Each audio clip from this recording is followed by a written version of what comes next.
Here's today's Remy Quick Tech Tip TS-047. It is time to talk about Mercedes-Benz.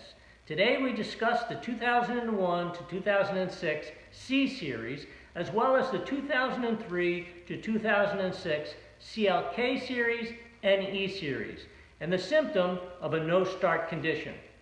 I researched Mercedes-Benz Technical Service Bulletin number PB 15.30 55A, and it states that the starter fuse in the driver signal acquisition and actuation module may be malfunctioning. For the solution, Mercedes-Benz recommends that the 15 amp fuse should be upgraded with a larger 20 amp fuse. That would be Mercedes-Benz part number N072581000306.